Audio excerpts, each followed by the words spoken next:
Hey, what's up? It's Joel Pal, Mr. Cook. Let's see, applications. Okay, so let's see how. Let's work through it. Find the area of the triangle with these vertices 2, 4, 4, 4, and negative 4, 3. So for the area of a triangle, all you got to do is just take the determinant. There's like one additional thing that you got to do. Like you basically have a column of x's, a column of y's, and then you have a column of like ones. Okay, and then you multiply that by a half, and that'll give you the area. Okay, for like if you want to find the area of a triangle with the vertices. So you put the x values in there first, so like 2 and 4 and 4, negative 4, sorry. So 2, 4, negative 4. And then for the y values, you do 4 and 4 and 3.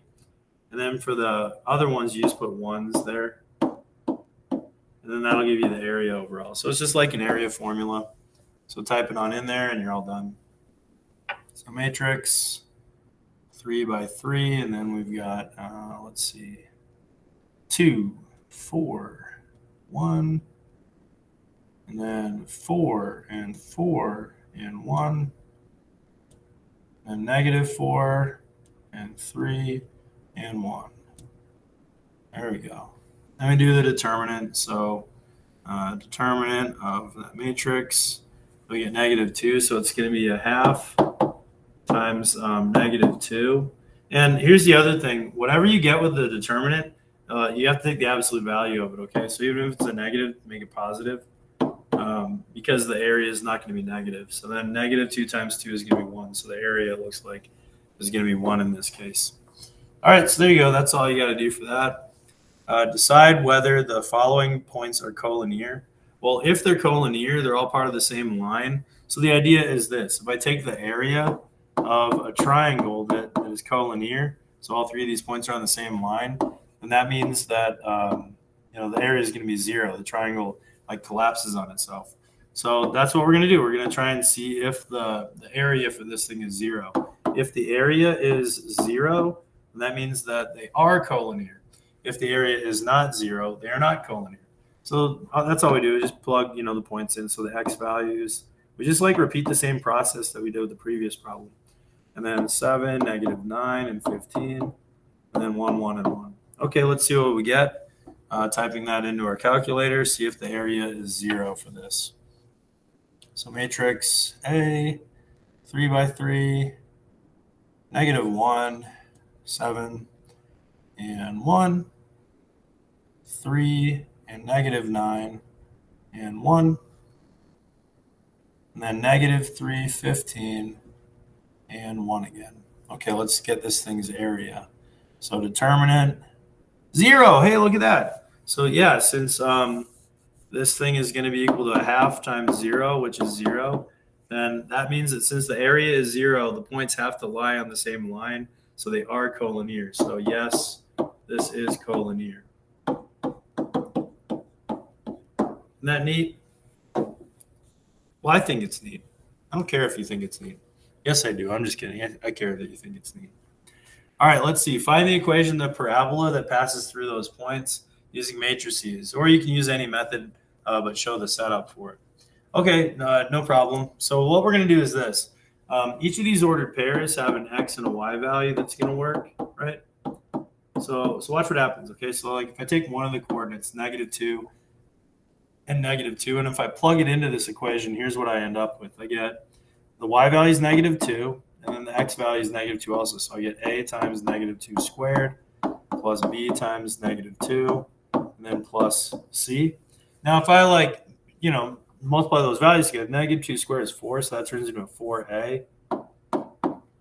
Negative 2 times b is a negative 2b, and then plus c. So really, look at it again. This is just an equation with 3 unknown values. That's what we end up doing for all of these. Okay, we're going to make 3 equations, out of the 3 coordinates, and there are 3 unknown values, a, b, and c, the coefficients on this parabola. That's what we're going to end up solving for. So next up, we use 2 and 2, so that means y would be 2 in this equation. So 2 equals, because my y value is 2.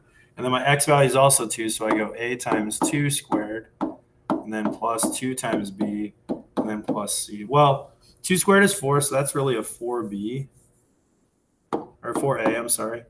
And then 2 times b is 2b, so that's going to be plus 2b, and then plus c. Now let's get the last equation. So we're going to use like this coordinate, the last one. The y value is -2, so -2 is equal to, and then it's going to be 4 for x. So it's going to be a times 4 squared, and then plus b times 4, and then plus c. So if we change it a little bit, that'll be 16a right here, and then 4b now,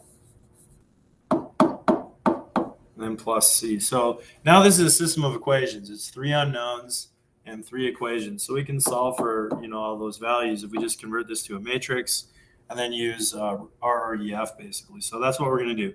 We're going to make some matrix A. That's going to be an augmented matrix of the system of equations.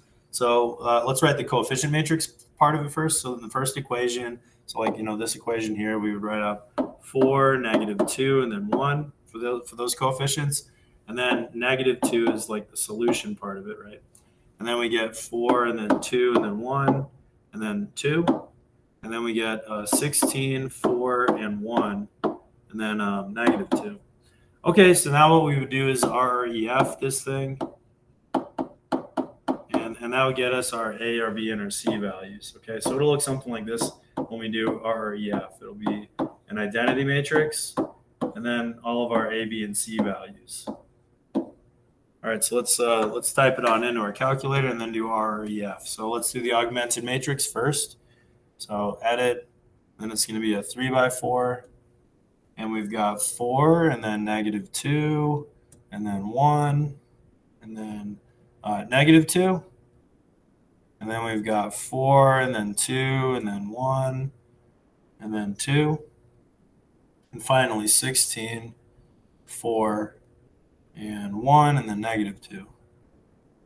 All right, now we do RREF. So math, REF is kind of towards the bottom, reduced row echelon form, and then A, and then we get our identity matrix and our A, B, and C values. So that's a -0.5, and then 1, and then 2. So here's how our parabola looks. So to find the equation, it looks like this: y equals A, which is a -0.5, times x squared, and then plus 1, b is 1, so plus 1x, and then plus c, which is 2. So there you go. There's like our little equation. And this parabola will guaranteed have these 3 coordinates on it. So that's pretty cool. All right, I'm going to erase this so I have more room to write number 8 and number 9. Do we have more than number 9? Yeah, gosh. Okay. 8. Nicole and Jessica are selling cookie dough for a school fundraiser. Customers can buy packages of chocolate chip cookie dough and packages of oatmeal cookie dough. Nicole sold 12 packages of chocolate chip cookie dough and 3 packages of oatmeal cookie dough for $201. Okay, so we're going to have to define 2 variables. It looks like, the last question is going to say, what's the cost of each of one package of chocolate chip cookie dough and one of oatmeal cookie dough? So let's define those variables. X is going to be equal to the cost of chocolate chip cookie dough. We'll call it CC, CD, and then it'll be in terms of dollars. And then our other variable is going to be Y. Yeah, I'm real original, right? X and Y. And then it's going to be the oatmeal cookie dough. So oatmeal cookie dough, OCD.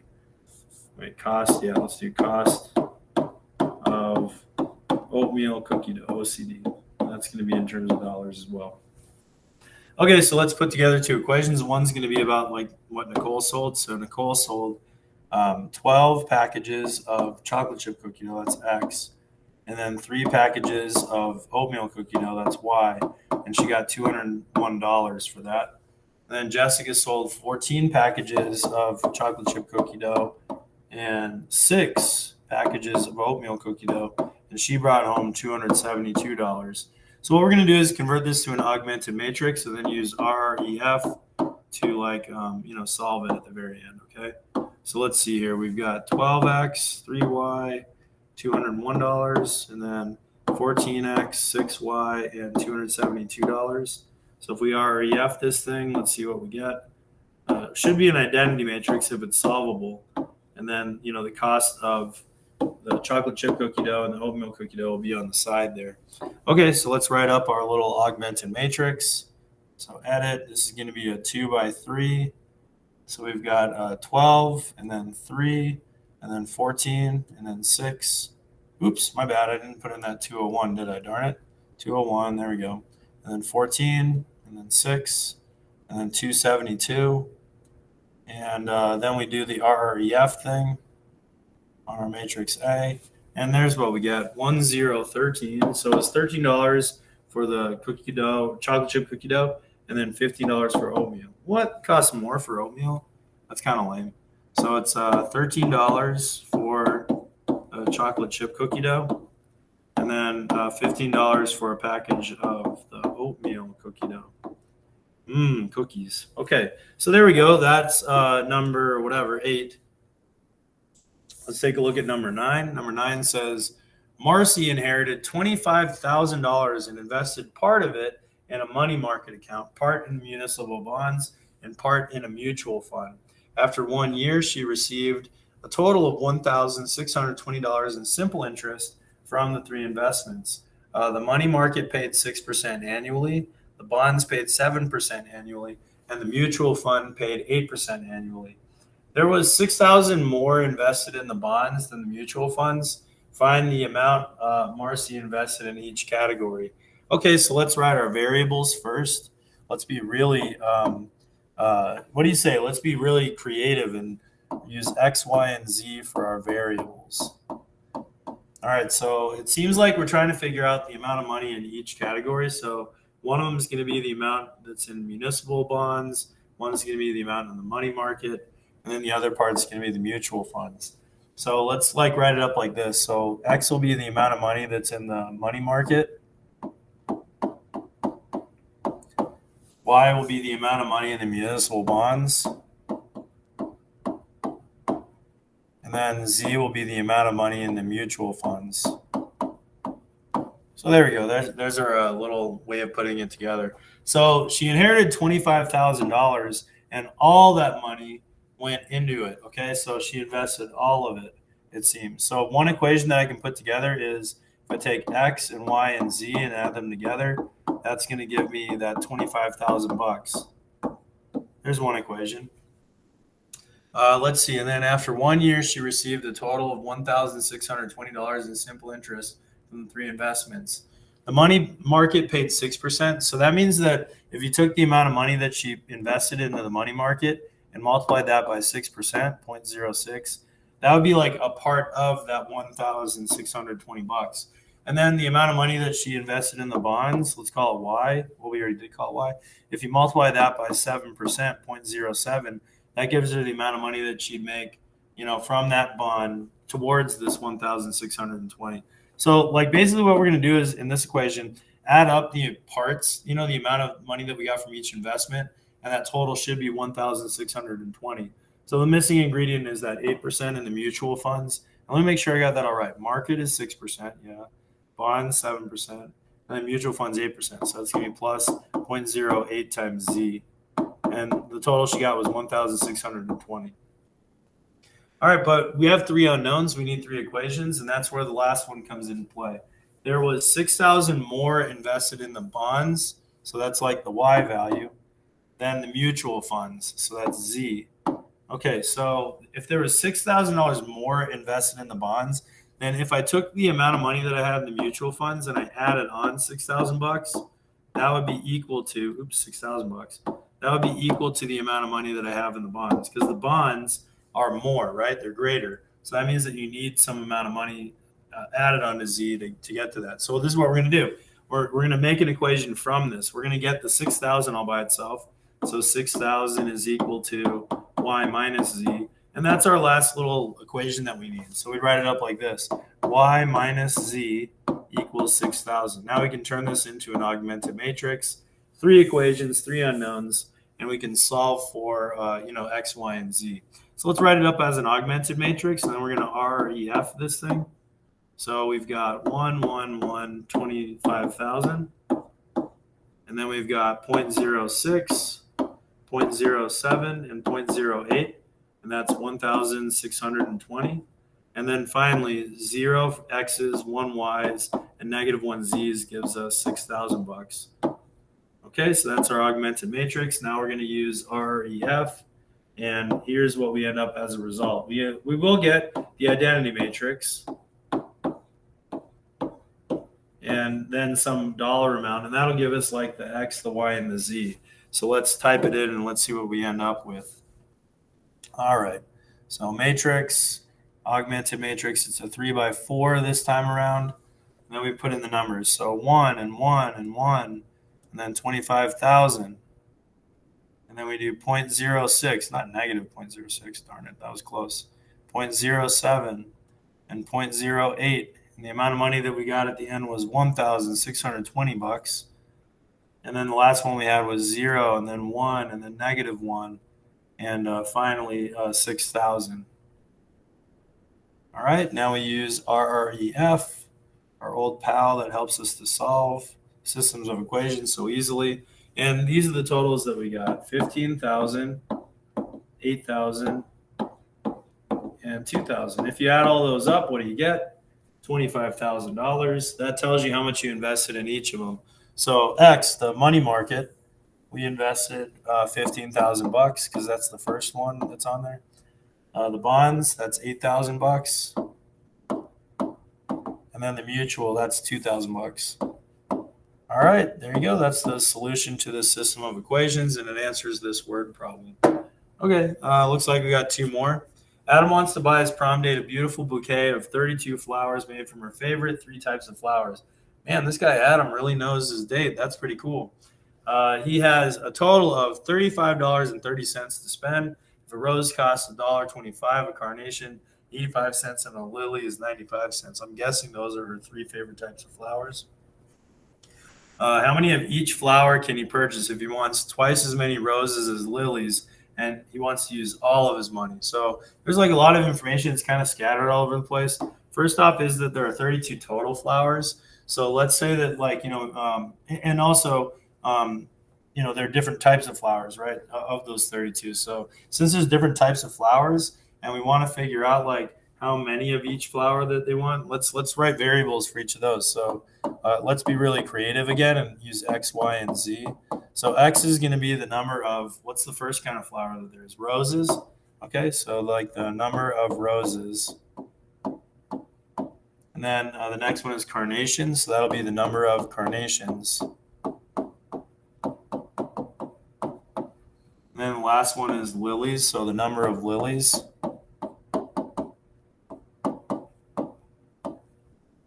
Okay, and then let's make a system of equations. So all the flowers added up are 32. So that's going to be X and Y and Z. That's 32. And then let's see here.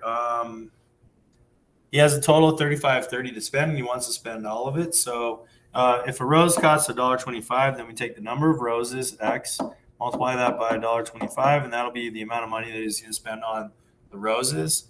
And then 85 cents for the carnation. Okay, so 0.85 times Y, and then 95 cents, so 0.95 times Z. And that'll be the grand total amount that he has to spend, $35.30. All right, and then the last thing we get from we have three unknowns, so we need 3 equations to be able to solve, and that's where like this last sentence starts up. So it says if he wants twice as many roses as lilies. So in other words, the number of roses that he wants are going to be equal to 2 times the amount of lilies, which is Z. So this is an equation in and of itself. Again, we just need to kind of like put all the variables on one side. So I would just like move the 2Z to the other side. So I get X minus 2Z equals 0. And that's that third equation that I need to solve. So check it out. It would be like this: X and then minus 2Z equals 0. Now 3 equations, 3 unknowns. I can type this up as a matrix and then solve the thing. So let's write it up as an augmented matrix first, and then we'll use RREF, and then we'll get our answer. Okay, so REF, and then we've got, let's see, X plus Y plus Z equals 32. So 1 and 1 and 1 and 32. And then we've got the dollar amounts, so 125, 85, and 95. And then that's going to be his total amount that he's going to spend, $35.30. And then the last one, we've got 1X and then 0 Ys and negative 2 Zs, and that's going to be a total of 0. So we use REF, and let's see what our matrix is going to look like. I can tell you it's going to be an identity matrix because that's what REF does. It just simplifies everything. So it's just, hey, what does 1x and 1y and 1z equal to? All right, so let's see what we get. Hopefully they're whole numbers and we're not getting like, a third of a flower or something weird like that. All right, so matrix, edit, looks like it's another 3 by 4, so those stay the same.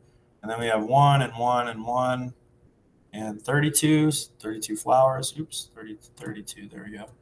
And then we've got 1.25, $1.25 per rose, 85 cents per carnation, 95 cents per lily. And make sure that like you kind of keep the order about the same, like the variables the same. I don't know why, but like, we math teachers just like to mess around with the orders. So we know that you're like focusing on which flower represents which variable and keeping the cost the same, throughout that and all that stuff. Okay. So just be careful with that. And then $35.30 for the total for that. And then the last one is 1x, 0y's, and 2z's. Oh, negative 2z's. Gosh, that was close. Gives us 0 because they're equal to each other. All right. And then we do REF for A. And okay, cool. Looks like the number of roses that we have, that's going to be 18. Number of carnations is 5. The number of lilies is 9. All right, cool. So 9 roses, or 18 roses, I'm sorry, 5 carnations, and 9 lilies. There's our answer. Okay, one more. Number 11. Let's see what it looks like. So we've got 25 coins that have a total of value of $2.75. They are made up of nickels, dimes, and quarters. If the nickels were dimes, the dimes were quarters, and the quarters were nickels, that's kind of a weird thing to think about. The total value would be $3.75. How many coins of each type are there? So if we need to find the number of coins, there's like going to be 3 different ones: nickels, dimes, and quarters. So let's see. X is going to represent the number of nickels.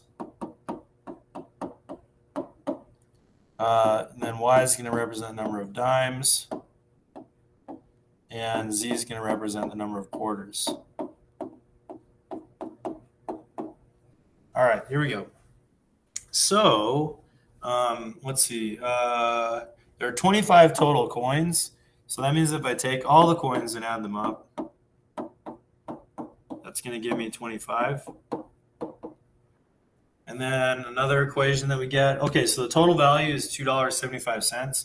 So you can either write this up as a dollar amount or like a number of cents, if that makes sense. So like the cost of a nickel is 5 cents. So I'd write 0.05 because that's $0.05 times X. And then dimes were 10 cents, which is 0.10. So 10 cents times Y. And then a quarter is $0.25 for Z. And then that total would be $2.75. So I'm just going to tell you that you could also write it up in terms of cents, and it'll still be the exact same thing. So alternatively, I could write this up as 5x, and then 10y, and then 25z. Do you know what the difference is? I'd have to change that $2.75 to 275 cents, if that makes sense. So you can do either one, and it'll be fine. I'll just keep it in terms of like dollars because I don't know, maybe it's a little bit easier to kind of like comprehend. All right, so now this is the weird one because this sentence is kind of a little bit confusing. It says, if the nickels were dimes, well, if the nickels were dimes, then they'd be worth 10 cents. So the idea is that they're taking the number of nickels that you have and now saying they're worth 10 cents, so 0.10. And then the next sentence, and the next part of it says the dimes were quarters. So if I take the number of dimes that I have and give it the value of a quarter, so 25 cents, then that's how that part worked. And the quarters were nickels. Man, the quarters really get the bad end of this because they reduce in value by quite a lot. Well, if this happened, if this magic happened, then they'd be worth $3.75 in total. Okay, so now we just put this into an augmented matrix and do REF. So why don't I just go ahead and do that over here? I'll just write it up, the same kind of way. Let's see what we get. So it's 1x, 1y, 1z, and that's going to be 25 total coins. The nickels are 5 cents, so 0.05. Dimes are 10 cents, so 0.10. And quarters are 25 cents each. If I add all that stuff, I get 275. If the nickels were dimes, they'd be worth 10 cents. If the dimes were quarters, they'd be worth 25 cents. And if the quarters were nickels, they'd be worth 5 cents. And if that were the case, you'd have $3.75 instead. All right, so if I use REF, this should be able to get me an identity matrix 1, 0, 0, 0, 1, 0, and 0, 0, 1, which like cuts to the heart of the matter. It just tells us what each value is worth, what the X is, what the Y is, and what the Z is. In other words, what all those numbers of the coins are going to be. So we type this into our calculator, matrix, augmented matrix for 3 by 4, 1, 1, 1, 25. And then we've got 5 cents for the nickels, 10 cents for the dimes, 25 cents for the quarters, and that total is $2.75. If the nickels were dimes, they'd be worth 10 cents. If the dimes were quarters, they'd be worth 25 cents. And if the quarters were nickels, they'd be worth 5 cents. And if that were the case, you'd have $3.75. So now we use our REF to solve for these ones. And here's our total. We have, it looks like a total of 10 nickels, 10 dimes, and 5 quarters. And I bet you anything, if you like added up the total for that, you'd have $2.75. All right, so we put 10 there, and 5 there. And we've just finished up the review. So there you go. I hope that the word problems haven't been that difficult for you. They're not terribly bad. As you can see, there's just a lot of writing. You'll have more space to write up than this probably on the test. Okay, so that's it for the review. Hope you enjoyed. Hope you learned something, or at least you got a good look at these problems. All right, good luck on your tests. If you need some help, go see your teacher. Bye-bye.